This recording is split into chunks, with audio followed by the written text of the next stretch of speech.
Olá, boa noite. Mais um IBS em Conexão, conectados em você, conectados na sua casa.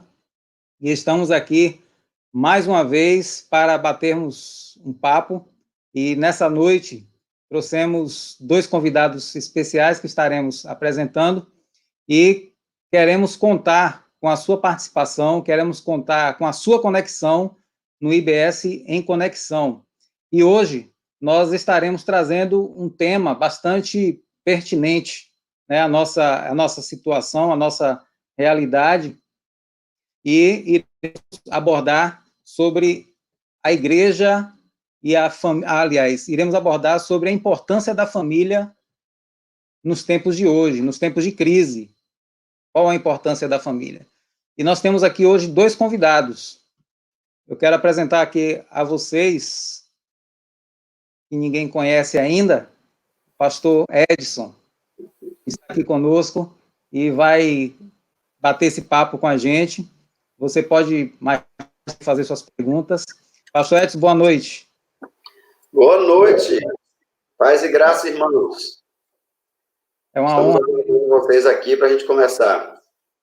É uma honra tê-lo aqui na nossa conexão.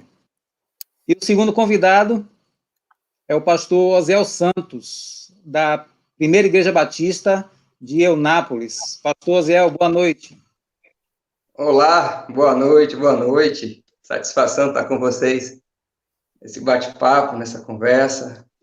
Muito bom. Então, hoje a gente tem aqui duas pessoas de grande quilate, né, para trazer muita informação boa para a gente e a gente poder trocar, né, algumas experiências e algumas ideias à luz da Bíblia, né, pensar na questão da importância da família, né, nos tempos que estamos vivendo, nos tempos de crise. Então, será que realmente há alguma importância? E você que está nos assistindo, temos aqui até agora 13 conectados, né, vão aí compartilhando, vão aí passando para os amigos de vocês, os grupos de vocês, pedir aí para o pessoal se conectar e poder também fazer suas perguntas. Você pode fazer a sua pergunta e participar ao vivo do nosso programa.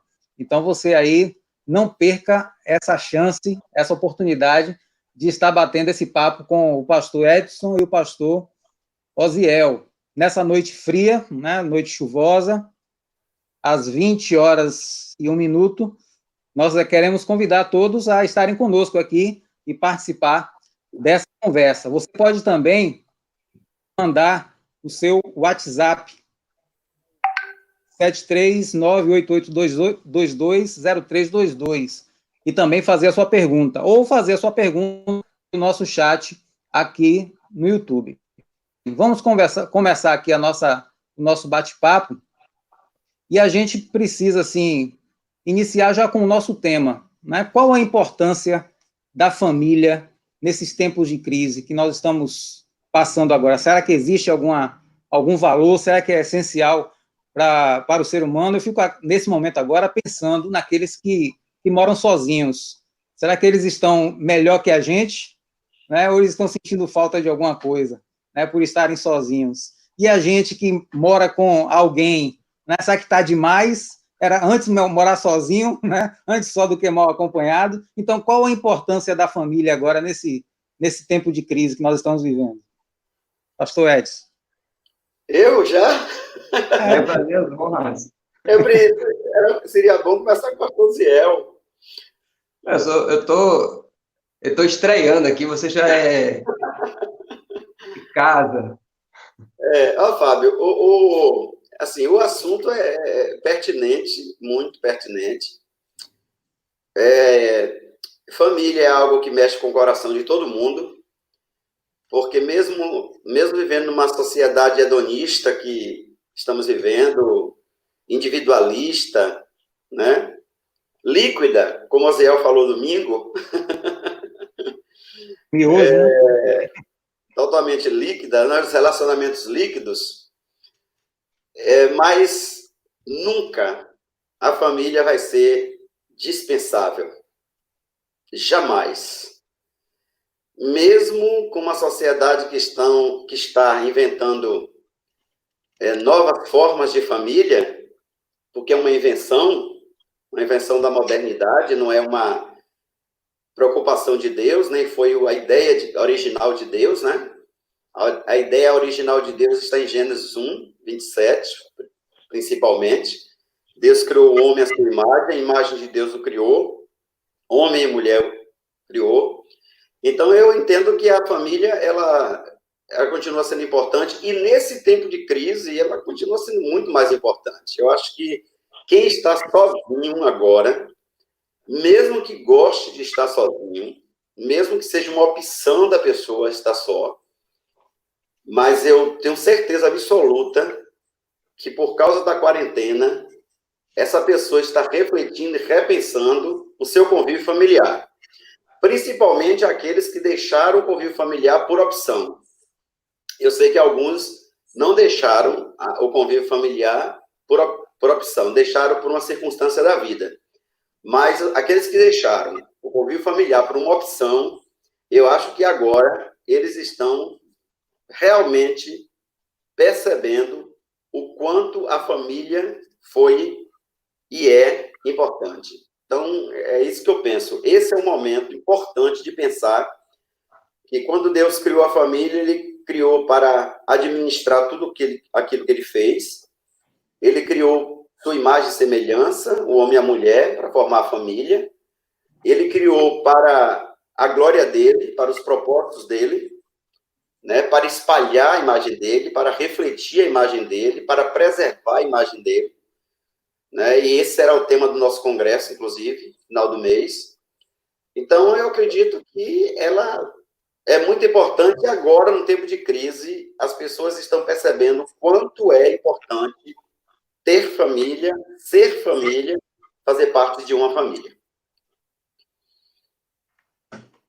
Verdade. E o pastor Osiel, o que é que pensa sobre esse assunto, pastor? A família é esse ambiente acolhedor, esse ambiente aconchegante, é esse espaço em que a gente se sente bem, por mais que hajam conflitos e situações difíceis, a família é o lugar que todos nós desejamos estar. É contra essa formação da natureza nossa viver só. Então, a experiência em família é inerente ao homem, a gente não tem como fugir disso. Quando as situações externas se agravam, a exemplo do momento que está vivendo agora, com a pandemia, tende a esse desejo, essa vontade de estar em família ser muito maior. O grande problema que a gente está vivenciando é sobre o conceito de família. O pastor Edson começou listando e evidenciando algumas questões relacionadas à pós-modernidade, o que chamam de pós-modernidade. E um dos efeitos dessa pós-modernidade é que as palavras, elas ganham sentidos diferentes. É chamado de crise de terminologias. Então, quando você pensa família, quando a gente está falando em família, obviamente a gente está pensando em família no modelo cristão, segundo os padrões da Bíblia, mas quando você fala família no contexto social hoje, existe uma pluralidade de entendimentos sobre a mesma. Nessa crise de terminologia, por exemplo, a gente pensa em família, mas família, para nós, tem um significado. Família, para algumas outras pessoas, tem outro significado. Sofre um desgaste semântico, sofre esse processo desgastoso do termo. Por isso que na academia a gente usa muito termo em latim para significar o sentido primeiro da palavra, para não se perder diante de significados e interpretações. Então, família tem uma conotação hoje diferente para quem não é evangélico, cristão, que não tem a Bíblia como padrão, do que a gente está vivendo. Mas isso não nega o fato da importância dela e da necessidade de todos estarem em família. Não importa o jeito como a gente olha, não importa a maneira como a gente interpreta. Isso significa que o ser humano não vive sem estar em família, sem conviver em família. A família, do ponto de vista bíblico, Deus tem dois propósitos básicos: espelhar a imagem divina e espalhar a imagem divina. E eu acredito, eu creio que o projeto de Deus para a família não mudou. o modo do homem enxergar a família e novas interpretações sobre a família surgem, mas o projeto de Deus não muda. Se é esse lugar para espelhar a imagem de Deus, a gente vive todos os valores que Deus quer que a gente viva, para que possa mostrar para a sociedade como a gente se relaciona com Deus. E para espalhar a imagem divina é mostrar onde o amor pode ser vivido de modo pleno, na família. Onde que a gente conhece a ideia de respeito, primeiro, na família, hierarquias, deveres, onde que a gente consegue entender todos os processos e fases da vida na família. Logo, a família é indispensável, estar em família, principalmente em crise, que a gente vai ressignificando a nossa trajetória. E ressignificar a trajetória em família é melhor ainda, estando com aqueles que a gente ama, que a gente gosta, que a gente quer perto da gente.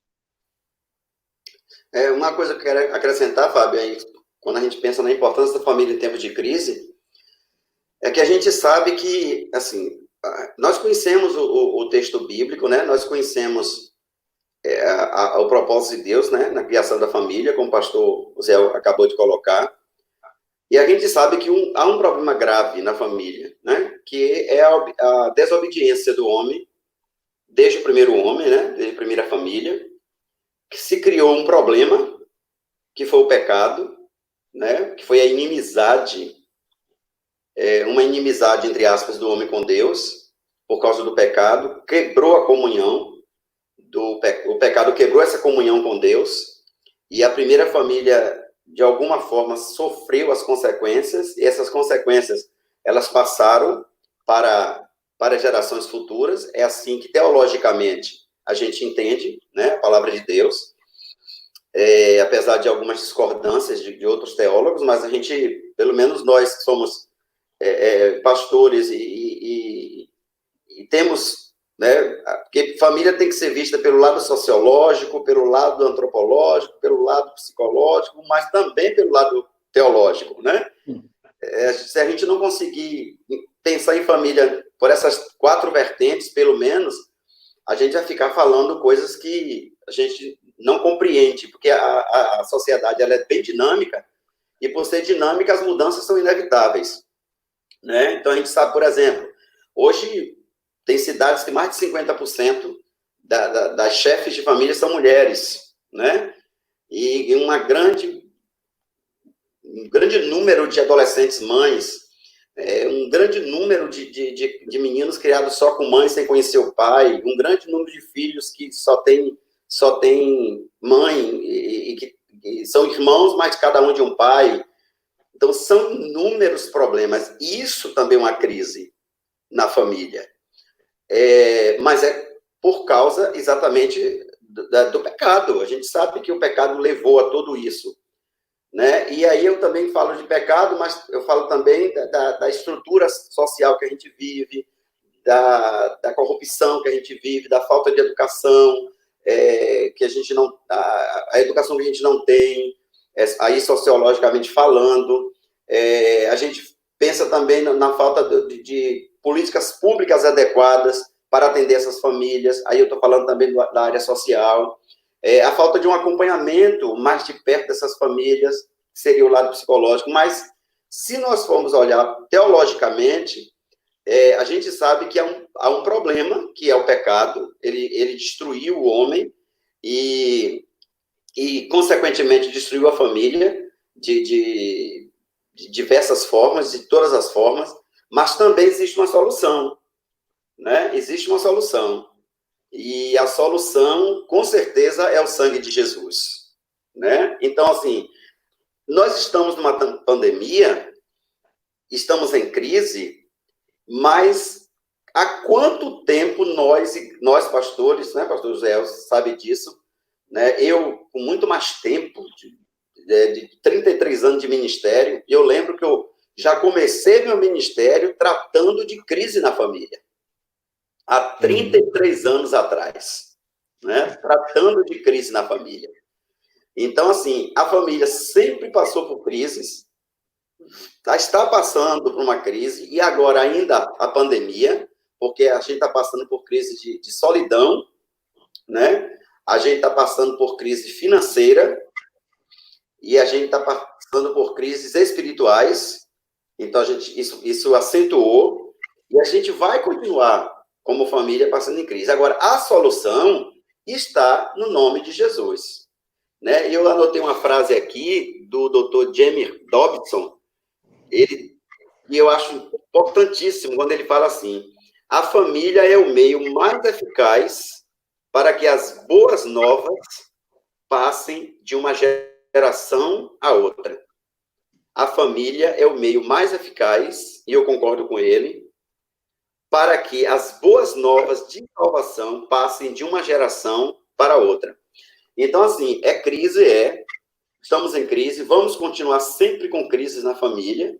Agora, é importante que a gente tenha um problema, mas é também importante que a gente diga que a gente tem uma solução.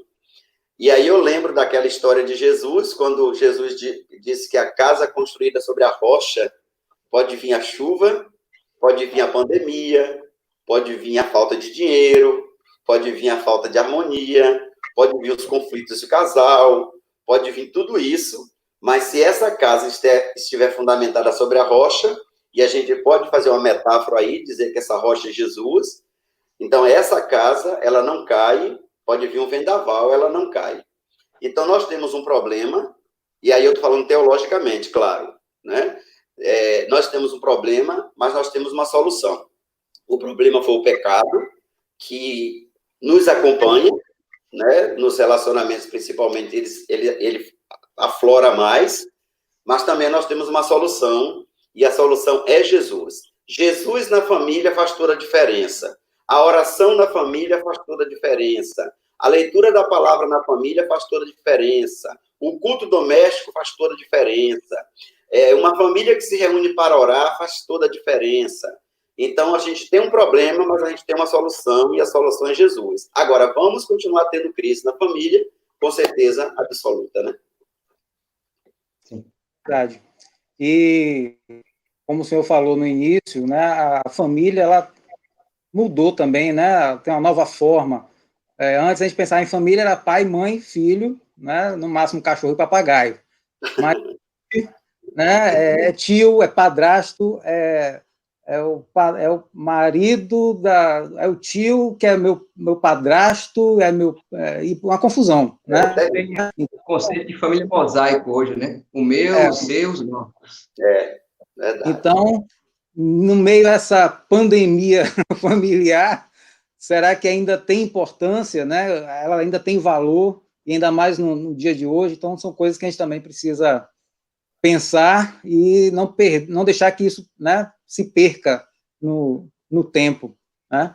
Bem, agora são 20 horas e 16 minutos, eu quero mandar um abraço aqui, temos 54 pessoas conectadas no IBS Conexão, vai um abraço aí para o irmão Isaqueu, o irmão Fernando Gonçalves, a irmã Ivone Peixoto, o irmão Edinaldo Ribeiro, a irmã Aline, a irmã Eliette Novaes, o irmão Enivaldo, o irmão Edilson, a irmã Josilene também está aqui conosco, a irmã Maria Araújo, e daqui a pouco a gente manda mais abraço aí para outros irmãos. Então, vai aí conectando aí, avisando o pessoal, já estamos chegando a 60 conectados, né? Ainda está em tempo, temos apenas 17 minutos de conexão, e ainda temos muito assunto ainda para conversarmos e para debatermos.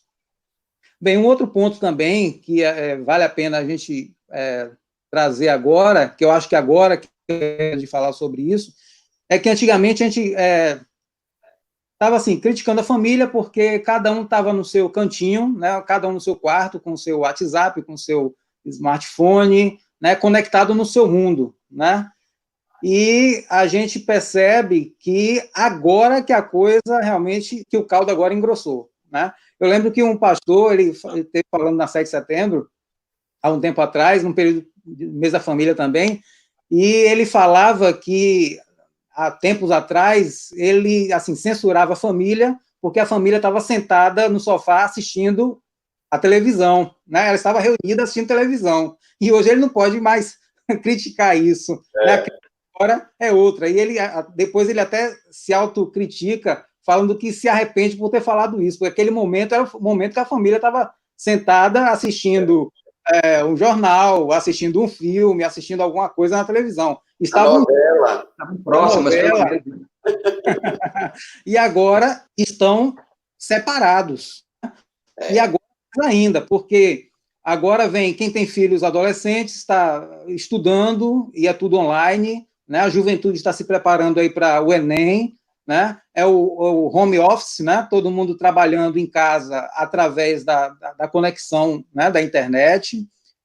São os problemas financeiros, as séries de lives, né? Que a enxurrada de lives que a gente vai tendo no dia a dia, e é cada um também no seu mundinho, né? Então a gente percebe que a coisa faleceu, tomou corpo, né? Que antes ainda tinha uma solução, vai sair, vai para a praça, mas agora não tem mais praça, não tem mais igreja, né? A igreja agora funciona dentro da nossa casa, a diversão funciona dentro da nossa casa, o mundo agora se concretizou dentro da nossa casa, né? Então, como a gente administrar essa situação agora, diante essa diversidade, né, de conexão, e que a coisa agora virou uma necessidade, não tem para onde correr, e está todo mundo agora realmente conectado, estudando, trabalhando, se relacionando, né, tendo outras atividades, tudo dentro do mundo mundo digital.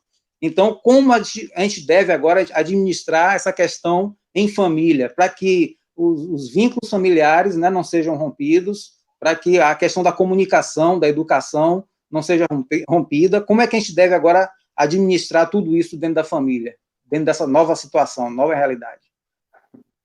Vai lá, Zé. A pergunta foi difícil. Não tem tema fácil relacionado à família. A gente não tem como ter uma abordagem única sobre família.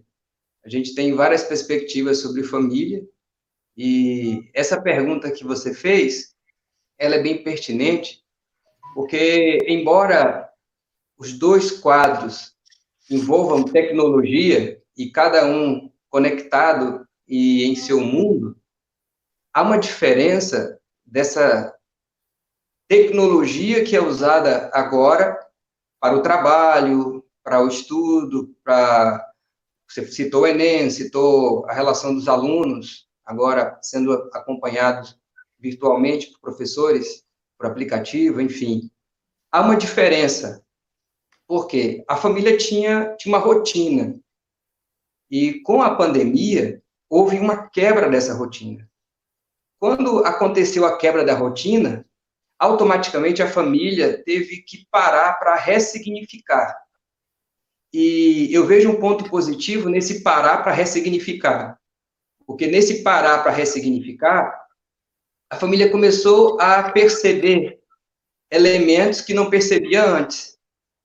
A relação com os filhos, a relação dos filhos com os pais, refazer horários, uma série de coisas. Então, embora cada um esteja voltado para a tecnologia em estudo, trabalho, essa nova fase trouxe à família a possibilidade de organizar-se, se reorganizar, criar uma nova rotina. Inclusive, os psicólogos, eles têm explicado que o caminho para a família na pandemia, um dos caminhos, é justamente formar uma nova rotina, fazer uma rotina para a família. Então, por mais que cada um esteja conectado em estudo, em trabalho, essa nova rotina que vai ser escrita, vai ser refeita, com novos horários, com novos preceitos, com novas ações, com questões relacionadas ao dia a dia de casa. Então, isso mobiliza todo mundo a repensar a sua caminhada. Isso é positivo, isso eu vejo como algo positivo, porque a família estava num modo frenético, direto, e não parava o tempo todo, cada um no seu mundo. Isso não dava tempo parar para avaliar, não tinha como fechar para balanço. A pandemia, as famílias foram obrigadas, a minha família foi obrigada, e todas elas, a fecharem para balanço. Aí desacelerou, automaticamente você pensa nos próximos passos, coisa que não estava se fazendo, estava tudo no piloto automático, e algumas famílias, inclusive, em rota de colisão já. mas com o frear, o parar, isso foi positivo, tem sido positivo, está ressignificando. E nesse ressignificar, muita coisa não vai ficar mais no lugar, como era antes. Isso é extremamente positivo. Por exemplo, aprender a dinâmica, a relação com os filhos. Por mais que os filhos estejam estudando, os pais agora acompanham. Pergunta como é que está, se for numa turma menor de idade, vai ter que acompanhar, ver livro, abrir computador, ensinar as coisas. Então, os pais estão por perto, acompanhando, coisa que antes cada um vivia no seu mundo. Se é o trabalho ali, os filhos, mesmo trabalhando, mas estão vendo o que o pai faz, ou a mãe faz, está acompanhando, está por perto, coisa que não acontecia antes. Então, assim, diante dessa rotina que foi quebrada, primeiro passo é estabelecer uma nova rotina. E nessa nova rotina, horários, tarefas, e definir o que é urgente e o que é essencial. A gente precisa definir isso. Antes, a gente entendia que o urgente era mais importante do que o essencial. E uma coisa acabava tomando espaço da outra. Ressignificar, eu acho que é a palavra que define um pouco a família nesse momento. Criar novos hábitos, nova rotina. O culto doméstico, inclusive, foi ressuscitado. Eu não sei a experiência da igreja da 7 de setembro aí, mas aqui o culto doméstico foi ressuscitado, e a expressão é essa mesmo, ressuscitar. Ele teve que aparecer, ele teve que vir à tona. Deus, Jesus, voltou à equação, porque Deus e Jesus era uma coisa restrita ao espaço da igreja, no templo, e agora teve que voltar ao espaço da casa. Também isso é positivo também. E muita gente, pais inclusive, tendo que gastar, investir, é a palavra correta, investir tempo com os filhos. Porque, é muita energia, tem que estar com eles, tem que participar com eles. Então, isso é positivo, isso não é ruim. Por mais que a gente tenha pontos negativos, mas também existem pontos positivos que a gente precisa observar e atentar aí e ver que vale a pena observá-los e entrar nesses detalhes no nosso dia a dia. Colocar Deus novamente na nossa vida, no dia a dia, isso é importante demais. Eu acho que se não tivesse um freio tão forte como esse, muita gente não tinha como voltar a colocar Deus na dinâmica da casa, da família e do lar. A pandemia, ela obrigou as famílias a se reorganizarem, a rever valores, preceitos, inclusive conter gastos, perceber o que é essencial, o que é importante. Tudo isso é um aprendizado, está sendo válido, é muito válido para a gente. Será que a pandemia foi um mal necessário para a sociedade hoje? Eu quero não é complementar, mas só continuar essa linha de pensamento, Fábio. Não, eu não vejo a pandemia como mal necessário, né? Assim, eu vejo como uma oportunidade que a gente está tendo para pensar em coisas positivas, né? Tirar o foco das coisas negativas, né? Estar em oração, tirar o foco das coisas negativas da pandemia e focar nas coisas positivas. Agora, o que eu queria assim, lembrar as famílias que estão nos assistindo, continuando o pensamento do pastor Ziel, é o seguinte, que quando a gente abre o Novo Testamento, aliás, toda a Bíblia, mas particularmente o Novo Testamento, principalmente as cartas paulinas, e que a gente percebe o conteúdo dessas cartas, que são conteúdos de cartas para as igrejas, a gente não pode esquecer que as igrejas sempre foram compostas de famílias. Então, consequentemente, todo o ensinamento dado para as igrejas, elas vão para a família e precisam ir para a família. Quer dizer, a família, ela não pode entender, abrir a palavra de Deus, ler a palavra de Deus e entender que aquilo foi feito para a igreja como se a igreja fosse algo à parte delas, né? Ela precisa entender que, por ser família cristã, ela faz parte de um corpo, que é a igreja, e que a igreja vai ser formada por essas famílias, né? Sem família não tem igreja, né? Então, a gente diz até que a igreja é a nossa família, e é nossa família ampliada, né? Como nós dizemos. Nós começamos a ser discipulados na família, né? Nós começamos a ser discipulados na família, depois passamos para a igreja. E a igreja continua junto com a família. Isso é o ideal de igreja, né? Igreja junto com família, andando lado a lado, para que nossos filhos cresçam conhecendo o Senhor e conhecendo a Jesus. Então, assim, o fato de hoje estarmos dentro de casa, cada um no seu celular, cada um no seu, por uma necessidade por causa da pandemia, há uma preocupação também de tantas lives, de tantas mensagens gravadas, de tantas distrações, tantas coisas que são feitas para crianças. E sobre isso eu vou falar na minha palavra final sobre as crianças, eu vou deixar para o final para falar um pouquinho sobre isso. Mas, assim, infelizmente, e aqui eu faço um apelo para as famílias, infelizmente, muitas famílias têm perdido essa oportunidade. A gente sabe que em muitas o culto doméstico voltou, ressuscitou, a palavra certa realmente é essa, pastor Zé, ressuscitou. A gente sabe que muita gente tem se voltado mais para a palavra. Eu percebo, eu mando uma devocional assim para mais de 200 pessoas todos os dias. E eu percebo que as pessoas têm lido a palavra de Deus. O retorno tem sido muito positivo. Elas têm lido. Tem gente que não tinha o hábito de fazer isso. Mas eu quero, assim, chamar a atenção, já que estamos, cada um com o seu computador, com o seu celular, que essa é uma oportunidade que Deus está dando às famílias para que a gente adquira o hábito de orar antes das refeições, já que estamos dentro de casa, com os filhos, dar limites para esses momentos de uso das tecnologias, parar um tempo para conversar, para desligar mesmo tudo, né? Procurar utilizar com racionalidade celulares e televisão.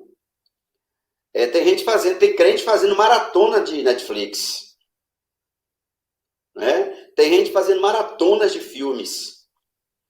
Então, é tempo de ler, é tempo da família orar juntos, né? Os membros. É tempo da família ressuscitar o culto doméstico. É tempo da família adquirir o hábito de orar na mesa, antes das refeições. É tempo da família ler a Bíblia juntos, membros juntos. É um tempo tão oportuno, talvez seja por isso que Fábio disse assim, será que não foi um mal necessário?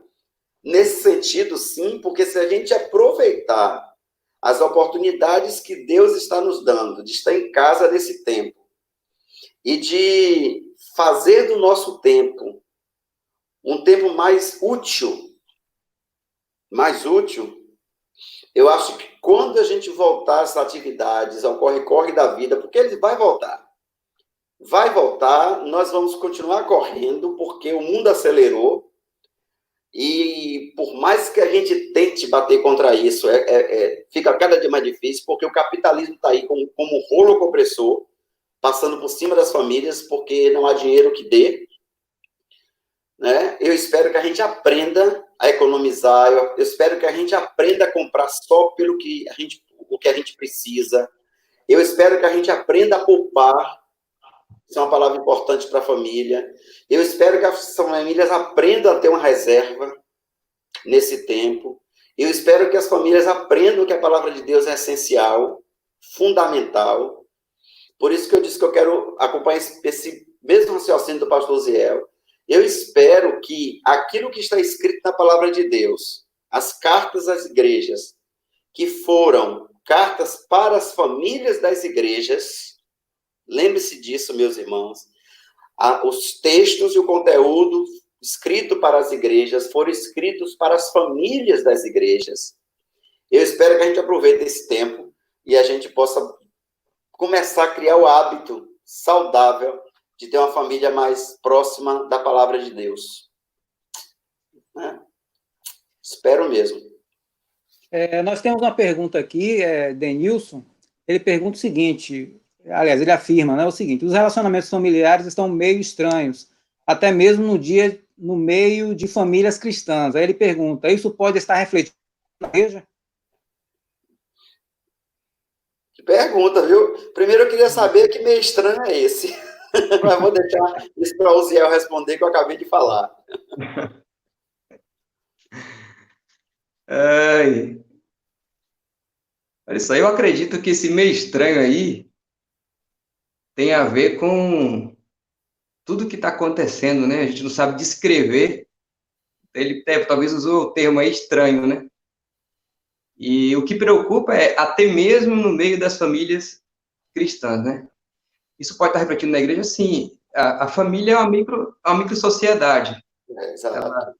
Ela é fruto de uma macro-sociedade. Então, os problemas que ocorrem nessa micro-sociedade ocorrem na macro-sociedade, e na macro-sociedade ocorre na micro-sociedade. É uma relação muito, muito forte. Então, se existem famílias desestruturadas, o reflexo é que haja uma igreja desestruturada e uma sociedade estruturada.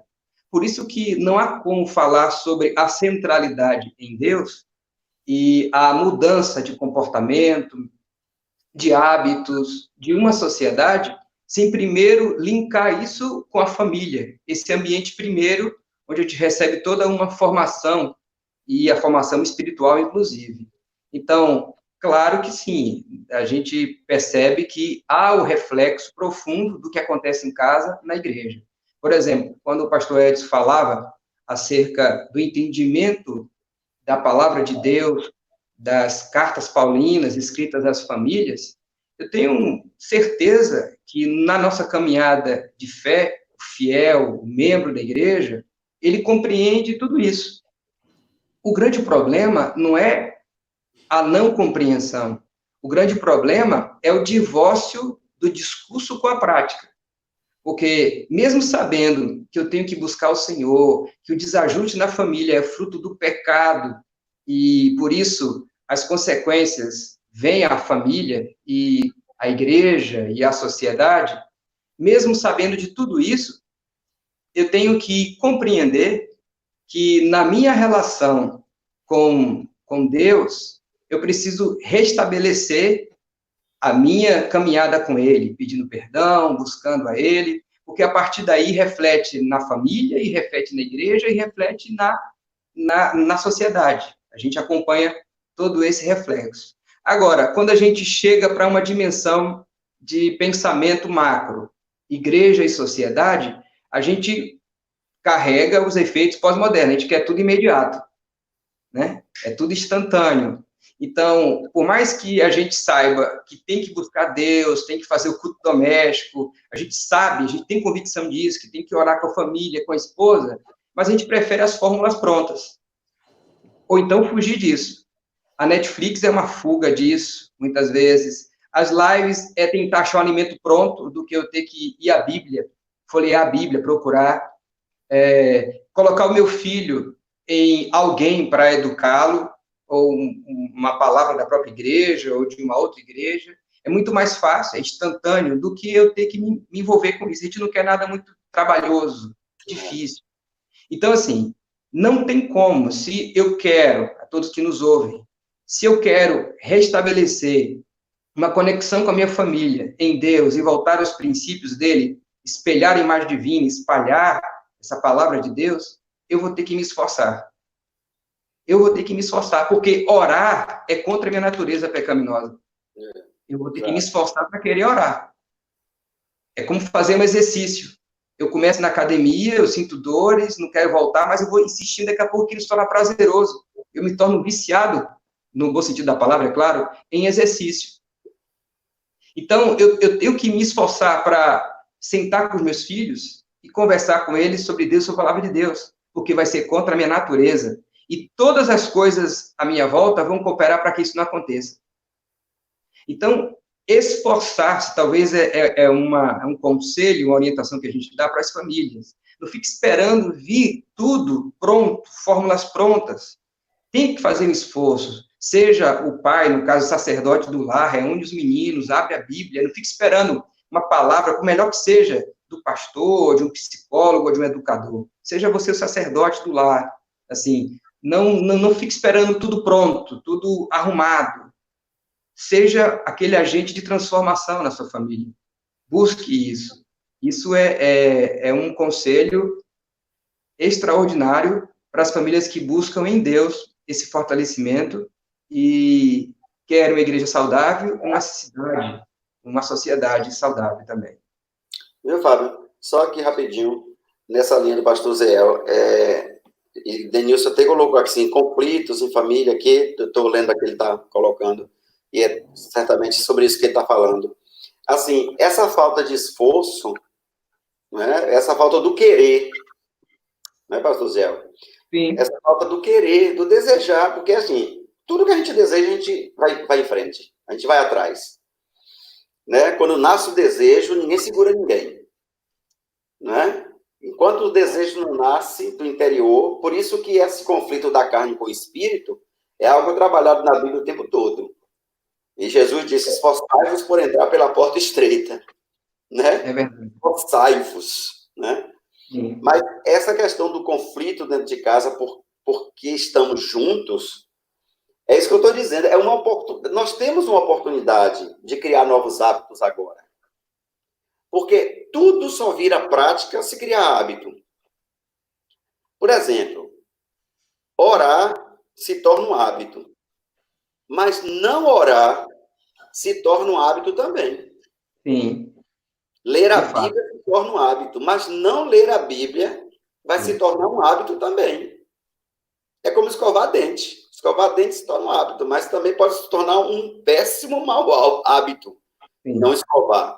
Então, nesse sentido, é importantíssimo que as famílias aproveitem esse tempo, né, para criar esses hábitos que, por acaso, algumas famílias tenham perdido e que possam aproveitar para se comunicar com mais qualidade.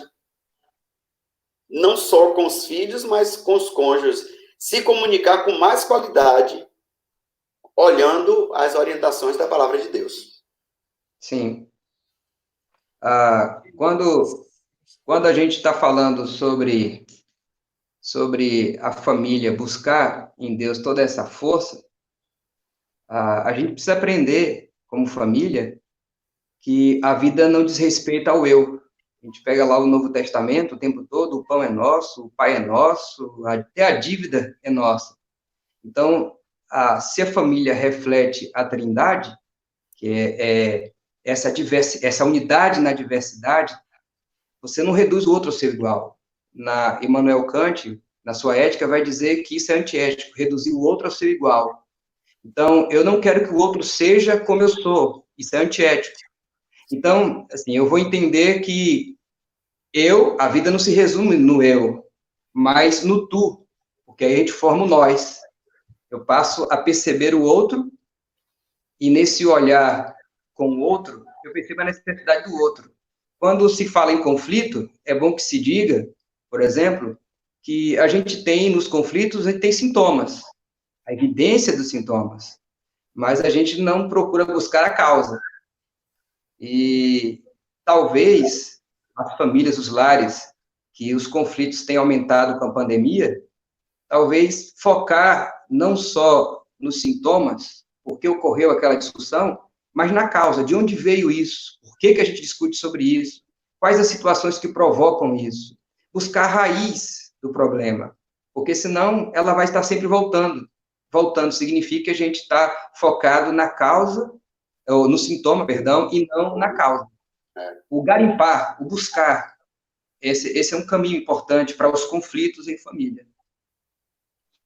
Ok. São 20 horas e 42 minutos. E aí, vocês estão gostando? Se estão gostando, dê o like aí, se inscreva no nosso canal para que esse bate-papo seja divulgado, abençoe também outras pessoas, outras famílias, né, os que estão em conflitos familiares, os que estão sozinhos e por aí vai.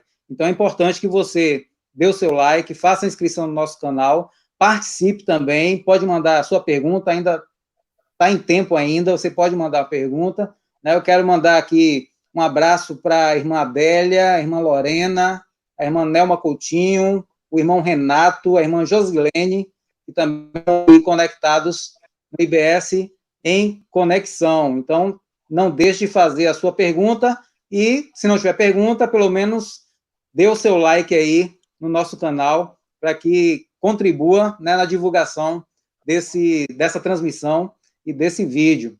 E para quem está chegando agora, aqui com o pastor Edson, pastor aqui da Igreja Batista 7 de Setembro, e o pastor Ziel, da PIB de Eunápolis, né, que estão conosco aqui, batendo esse papo e falando sobre a importância da família em tempos de crise, né? Hoje a gente tem muita coisa para abordar sobre esse assunto, é um assunto diverso, né? Um assunto que traz muita polêmica e não tem como se esgotar, né? E agora, então você pode deixar sua pergunta aí, mandar sua pergunta, mandar também o seu alô.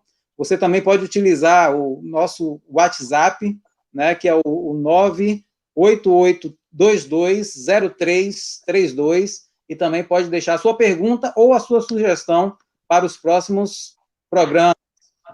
Bem, a última pergunta que a gente tem aqui é sobre a questão do aumento da violência doméstica, né? A gente tem visto, acompanhado a imprensa, os noticiários, e tem percebido que o aumento da violência doméstica, a questão da agressão dentro da família, geralmente as mulheres e as crianças é quem são vítimas, né? E isso tem se agravado, tem se aumentado, porque está todo mundo em casa, então agora aí que o convívio aumenta, mas também o espancamento também muitas vezes aumenta.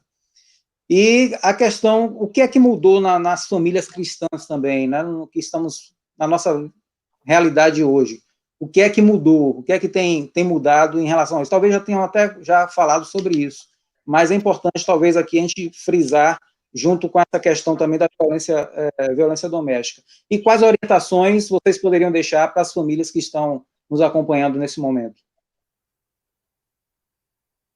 Vamos lá, né? Como é? Vai lá, Zé. Olha só, falar sobre violência é tão complicado quanto falar com família, né? Porque violência é um tema complexo, multifacetado, né? E juntar violência e família, o desafio aumenta bem mais. Infelizmente, os dados revelam que a violência doméstica tem crescido, e com a pandemia isso se evidenciou cada vez mais. A gente teve um aumento aqui na Bahia de 54% nos casos, denúncias, né, no Disque 180, lá.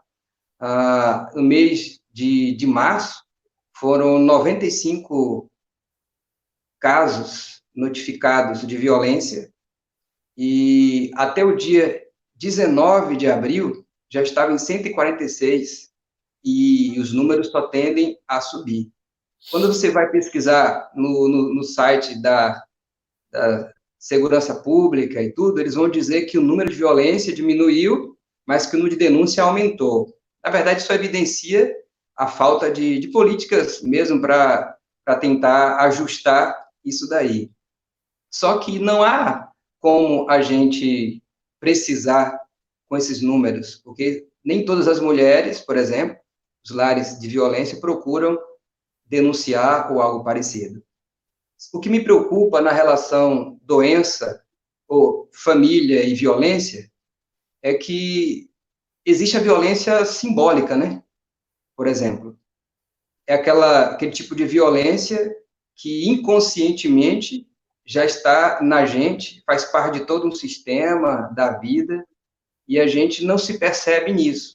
Quando a gente pensa em violência, vem à nossa mente o fato violento, o ato violento em si. Mas a gente tem uma série de outras violências que acontecem em casa, no lar, que a gente desconsidera. Uma palavra que você usa com um tom elevado é um tipo de violência. Quando você permite que seu filho grite com você e fale alto com você, desrespeitando, é um tipo de violência. Você tem violência em casa também, quando você exige do seu filho aquilo que você nunca viveu, você projeta nele essa imagem de filho, né? Na idade dele, no tempo que ele está vivendo. Então, a gente está vivendo uma série de violências. Você fala, na minha casa não tem violência. Não tem, talvez, essa violência, mas tem a violência simbólica, né? Esse sociólogo francês, o Bourdieu, vai trabalhar bem essa ideia da violência simbólica. E outro detalhe da violência é a naturalização da violência. Eu tenho situações, relatos de pessoas que nos procuram e falam que sofreram algum tipo de violência no lar, mas pensam, não, mas é assim mesmo, na minha família era assim, na relação que eu fui criado também acontecia isso. Então, essa naturalização da violência, acha que é normal. Tudo isso é normal. O cristão, ele não deve achar de forma alguma que qualquer tipo de violência seja normal. Não deve achar que, de maneira alguma, Deus se agrada da violência. Pelo contrário, Deus, em trajetória do Antigo Testamento, a gente vai perceber isso, Deus reagindo à violência de maneira eficaz. E no Novo Testamento, o próprio Jesus também falando sobre as pessoas acerca da violência, não aquela violência que mata e que tira a vida, mas a opressão social é um tipo de violência, o não respeitar o outro, as minorias, não dar voz àquele que precisa de ser voz na sociedade, tudo isso é um tipo de violência. Então, a minha fala é nesse sentido de ampliar esse conceito de violência, olhando para essas duas perspectivas, a violência simbólica, que está ali na família e às vezes não é percebida, e a naturalização da violência. A gente imagina que é natural que isso aconteça. Não é natural. Eu posso ser radical nisso, mas elevar tom, gritar, jogar objetos, falar palavras agressivas, isso é violência. E Deus não se agrada disso, de modo algum. Há um outro tipo de violência que a gente não leva em conta, mas esse é um dos maiores problemas nas famílias cristãs. Claro que a gente sabe que a gente não tem assim, com raras exceções, porque eu não tenho estatística para isso, mas assim, com raras exceções a gente sabe que não tem marido cristão batendo em mulher em casa. Mas tem pai cristão batendo de forma errada nos seus filhos. Né? Isso tem muito, e é um problema grave, sério isso. E usa a Bíblia como argumento, né? De que usa a Bíblia como argumento, exatamente. Né? Mas tem. Agora, tem uma violência que eu acredito que todo mundo vai se identificar com ela, que a gente não olha como violência. Mas imagine uma pandemia dessa, já que o nosso tema é a importância da família no tempo de crise. Sim. Estamos, claro, no tempo de crise.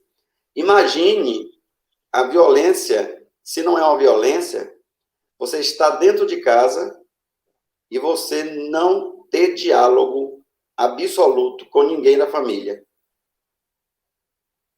Você come, assiste filme, vai dormir, não fala com a esposa, não fala com os filhos, não tem diálogo, silêncio total. É um tempo que, como você disse, as mulheres gostam muito de falar, né? Gostei daquilo lá que você sai correndo da rua para saber o que a sua esposa está querendo falar com você. Você falou domingo na mensagem. Sim. Que você colocou esse domingo. Então, veja bem, mas o silêncio que é próprio, né, o calar é próprio do homem, né, que é um exercício para a gente, muito forte, muito difícil, mas a gente precisa, como cristão, exercitar isso, já que temos o Espírito Santo de Deus em nós. Mas a violência da indiferença, que ela é pior do que a do silêncio. Sim. Né? Exato. Uma pessoa está dentro do mesmo teto, debaixo do mesmo teto, convivendo com alguém que está indiferente a todo e qualquer sentimento do outro, eu encaro como violência. De fato. Não é? E assim, aqui fica um apelo para as famílias, né? Pelo menos escuta. menos escuta, pelo menos dá atenção, pelo menos ouve, né? E se esforça para falar, mas não se quando a gente fala assim, do aumento da violência nos lares, que é uma estatística que você colocou aí, impressionante, terrível, infelizmente, é muito triste saber que mulheres estão sendo violentadas, crianças estão sendo violentadas e que isso aumentou com a pandemia. Isso é um assunto tão triste que até falar é ruim, né? Até falar mexe com o sentimento da gente.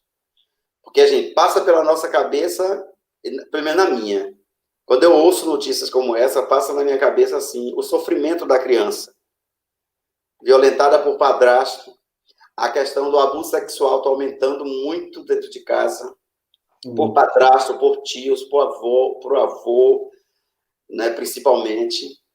Então, assim, mas assim, lares cristãos, famílias cristãs, casais cristãos, pensa nisso, na violência da indiferença, né? A falta de percepção e de sensibilidade aos sentimentos do outro. Sim. É um tipo de violência que a gente precisa evitar. Eu estava fazendo uma rápida pesquisa, a gente teve um debate, um bate-papo com duas pesquisadoras aqui sobre a área de violência, e eu pesquisei um material uma dissertação de mestrado da Mackenzie, uma aluna da Mackenzie, e ela dizia que ela precisava, isso em dados, que 80% das mulheres que denunciavam abuso, elas se declaravam evangélicas. E se a gente for pensar a respeito de que o Brasil é um país com um número enorme de evangélicos, e a gente colocar isso ao lado, esse recorte, ao lado do que a gente tem de violência, a gente vai concluir que grande parte dessa violência está acontecendo em lares cristãos, ou pelo menos cristão, não no sentido bíblico da palavra, mas Sim. Lares evangélicos, aqueles que se declaram como evangélicos.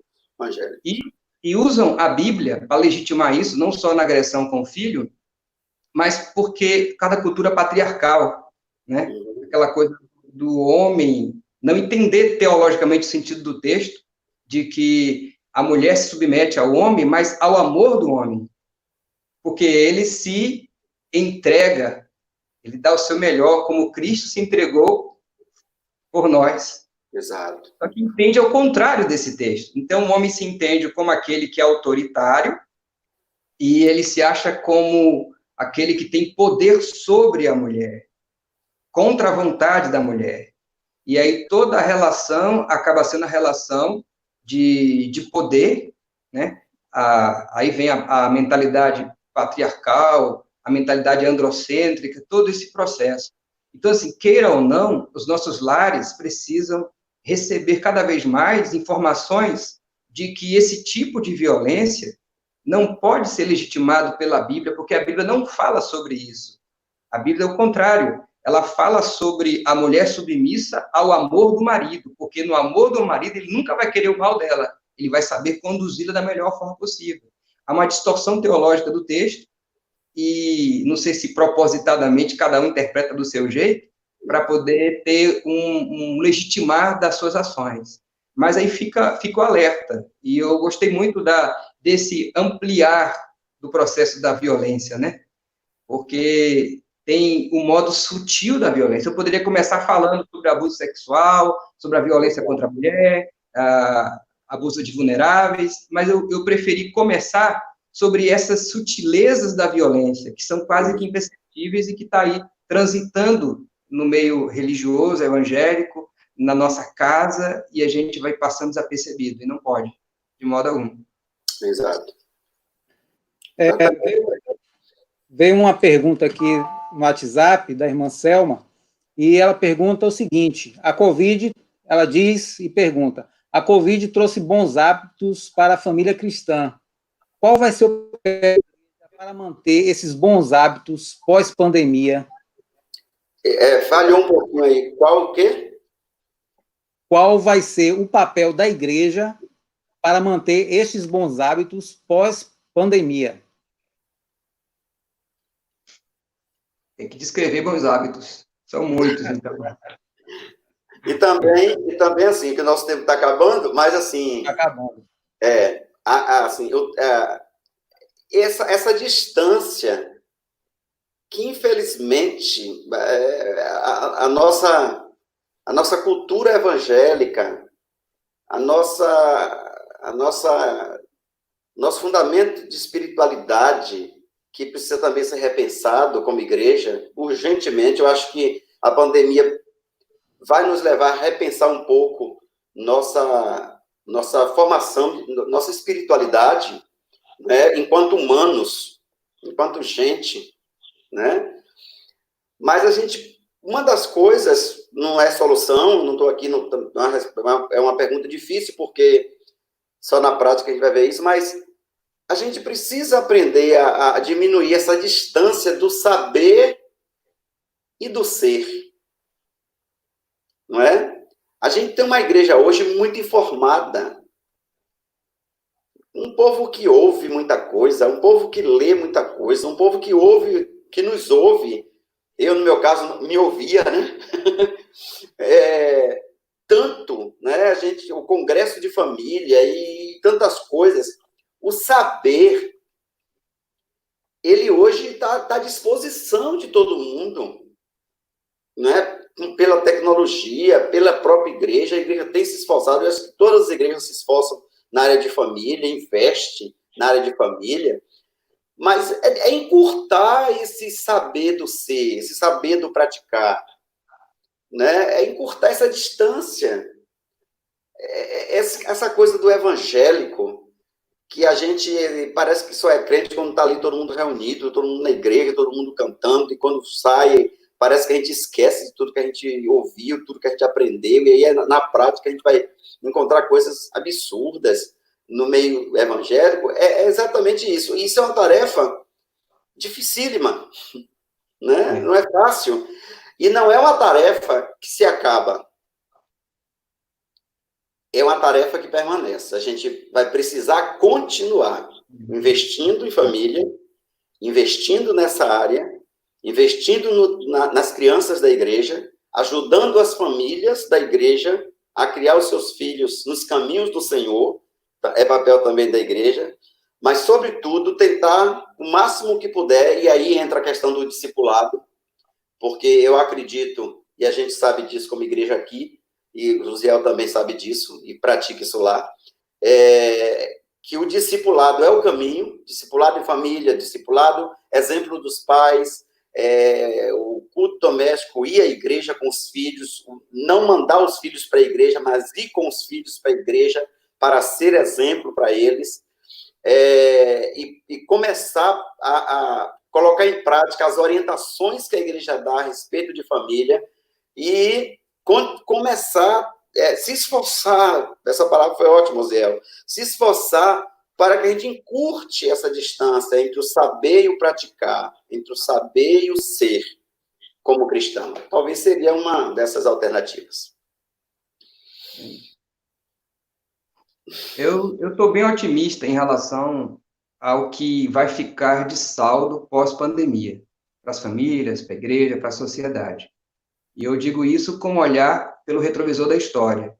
Se a gente for perceber as melhores canções e poemas e produções, textos, aconteceram em momentos difíceis, em crises existenciais, em crise na sociedade como um todo.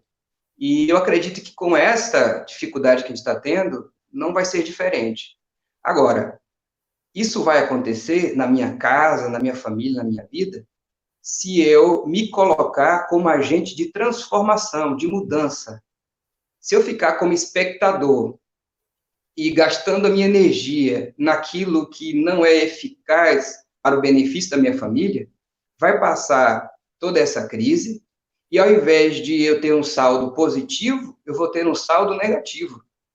Então, a grande pergunta é, eu quero que, após passar tudo isso, a minha família, a minha relação com a família, a minha relação como pai, como filho, como esposa, a gente vai ter saldo positivo com isso?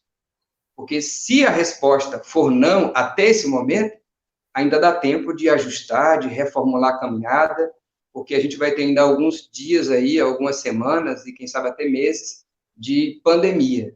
Não dá para a gente ficar brincando de casinha na pandemia. Não dá para a gente encarar tudo isso como um final de semana ou como férias. Não é. É uma crise e com a crise a gente ou cresce e se torna grande ou a gente diminui e se torna pequeno. Não tem outra alternativa. Eu escolho ser grande. Você escolhe ser grande com a sua família ou escolhe ser pequeno? A receita a gente já tem. Palavra de Deus. Toda orientação pastoral é dada. Pastor Edson tem orientado a igreja, vários pastores têm orientado as suas igrejas, só que eu não vou fazer o que o pai de família, o que a mãe, o que o filho vai fazer. Cada um precisa se empenhar para exercer esse papel de agente de transformação na família.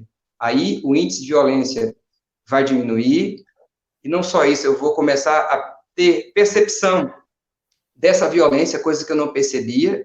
Por exemplo, quando eu não dou voz a um filho, quando não deixo ele falar, quando eu não ouço, quando não dou voz à esposa, isso é violência, é interromper o direito do outro de falar, de expor a sua opinião. Ou seja, se a gente for conversar, uma série de coisas, dentre aquelas que o pastor Hélio destacou aqui, são pontos que a gente precisa agregar no nosso saber para poder incrementar, avançar no fazer, dia após dia. Verdade. Foi assim, o tempo já se esgotou. Tiveram perguntas, mas infelizmente vamos ter que deixar para uma próxima. Sempre é assim, sempre vai ter pergunta para responder. Sempre vai ter pergunta, não vai ter livro que responda. Eu quero mandar um abraço aqui para Miqués Brandão, que está também nos assistindo. Giedson, acho que Giedson está lá em São Paulo, deve estar mandou um alô aqui para a gente também. Um abraço, Giedson. Acho que Campinas. Campinas, né? Então, um abraço aí, Giedson. Um abraço aqui para ele. Fábio. Isaqueu não perde uma. Isaqueu é assíduo aqui, não perde uma. A irmã Fabiana Oliveira, a irmã Carla Simone, e temos aqui quase 60 conectados, né? E tivemos, assim, boas perguntas, boas reflexões, e eu gostaria que vocês deixassem as considerações finais, né? Qual a palavra que vocês podem dar às famílias que estão nos acompanhando aqui, sobre tudo que nós estamos vivendo, a lição que nós, né, estamos tirando disso tudo, o que é que a gente pode fazer ainda para melhorar. Deixa, assim, as considerações finais de vocês para os irmãos que estão nos acompanhando. Eu vou falar rapidinho um assunto e deixar o Zé para finalizar, porque ele é o convidado especial nosso nessa noite. Um prazer, Zé, viu? Foi muito bom estar aqui com você. E obrigado por atender nosso convite. Muito bom. Eu só queria aproveitar, Fábio e Oséel, e dizer para todas as famílias que a gente está sobre a questão das crianças. Porque, assim, de alguma forma, os adultos, eles estão tendo acesso a lives, a mensagens, por exemplo, hoje tem um grupo da nossa igreja, eu até me inscrevi também, mas coincidiu que seria a nossa live, tem um grupo da nossa igreja também participando do primeiro congresso missionário da Junta de Missões Nacionais hoje. Então, muita gente que poderia estar aqui estão lá, e alguns até me avisaram, porque coincidiu o mesmo horário. Mas, assim, para as crianças, infelizmente, a gente tem pouca coisa. Então, assim, Lucas Neto está em alta, né? Chiquitita está em alta, as crianças assistindo, assim, tudo que o mundo, entre aspas, oferece, e eles fazem com muita qualidade. Então, assim, avisar os pais que, para pensar um pouquinho sobre isso, procurar observar melhor o que os filhos estão assistindo agora, já que não há nada assim, especialmente para criança, pelo menos, como eu não tenho criança em casa, talvez também não tenha procurado, quem tem deve estar procurando, mas, assim, pensar que assim que voltar, assim que o templo abrir, que a escola bíblica dominical iniciar, e que especialmente o departamento infantil que se prepara para receber nossas crianças, que os pais procurem, por favor, né, priorizar aquele tempo da criança no convívio da igreja. Porque se nós passarmos 3 meses para crianças de 4, 5, 6 anos, já é um tempo imenso para essa criança voltar a ter o hábito de ir à igreja domingo pela manhã, para o convívio com seus coleguinhas, com seus irmãozinhos em Cristo, com a sua igreja, ver os pais na igreja e tal. Então, assim, que os pais fiquem atentos para quando a gente abrir o templo, que os pais, por favor, né, que seja isso uma prioridade. Voltar de novo, semanalmente, a levar seus filhos para a escola bíblica dominical, para que eles retornem ao hábito de estarem na igreja que eu falo, lá no local de reunião, onde os relacionamentos e as amizades que eles terão no futuro vão fazer muita diferença na sua adolescência e na sua juventude. Né? A gente tem feito muita coisa para os adolescentes, para os jovens, mas, infelizmente, nós, como igreja, os irmãos tiveram algumas iniciativas com crianças, mas, por favor, pais, pensem nisso, de abrir o tempo, por favor, volte a ter o hábito de levar seus filhos, não se acomode com essa situação. Muitas igrejas vão passar a transmitir seus cultos online, após a pandemia, mas não abra mão de estar na escola dominical com as suas crianças, de forma presencial, para que ela conviva com o ambiente da igreja e ela faça amizades dentro da igreja. É essa palavra que eu dou e finalizo aqui minha palavra. Bom, eu quero deixar só algumas dicas aqui para as famílias aí para esse tempo de crise. Primeiro, diante da rotina que foi quebrada, estabelecer uma nova rotina, tarefas, novos papéis, horários. Esse é um primeiro ponto. Segundo, filtrar dentro de uma pluralidade de opções que a gente tem na internet, a nossa vida é esponjosa, ela absorve tudo. Então, saber filtrar tudo aquilo que você está ali absorvendo, tanto você, seu filho, a família como um todo. Não é tudo que está disponível, acessível, que eu possa fazer isso, ou que eu deva fazer isso. Então, pense bastante a respeito disso. Outro ponto que eu quero deixar é aprofundar as famílias a consciência da fragilidade e do limite de cada uma. E, fazendo isso, buscar em Deus a força para superar fragilidades e limites. Buscar isso na oração, buscar isso na meditação da palavra do Senhor, buscar isso na edificação mútua, né? Um ministrando ao outro, esposo, esposa, filho, filhos, e amigos também, familiares, isso é importante. Colocar Deus de volta na equação, sabe? Não deixar Deus de fora. Uma outra coisa é aprender a família, nesse momento, a definir o que é essencial e o que é importante. Isso envolve conter gastos, isso envolve rever valores, isso envolve planejamento familiar, orçamentário da família, isso envolve uma série de coisas. Não é tempo de fazer gastos excessivos, não é tempo de fazer investimentos, não é tempo de nada dessas coisas. É colocar o pé no chão, ter essa consciência de que é uma fase de reorganizar, não de investir. E uma última coisa é se conectar, não só virtualmente, mas se conectar emocionalmente e se conectar com membros da família é importante. Então, eu estou conectado aqui com vocês, mas eu não posso me esquecer de me conectar com meu filho, que está em casa, que sofre no mundo dele, na perspectiva dele, os efeitos da pandemia. Me conectar com a minha esposa se conectar com o esposo. Então, lembre-se que conexão não é feita apenas nessa perspectiva tecnológica. A conexão é feita de pessoa para pessoa. A ideia surge de gente e depois passa a ser máquina, mecanismo tecnológico. Então, não esqueça dessa conexão, palavra tão usada nesse tempo. Conexão de gente, de pessoa, de coração, de sentimento.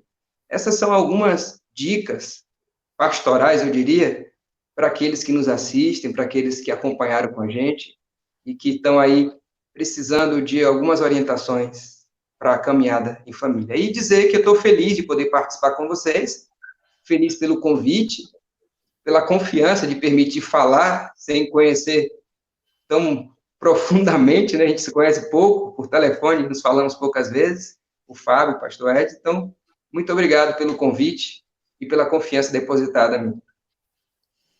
Nós que agradecemos, pastor, pela sua disponibilidade, né, em estar aqui conosco nessa noite.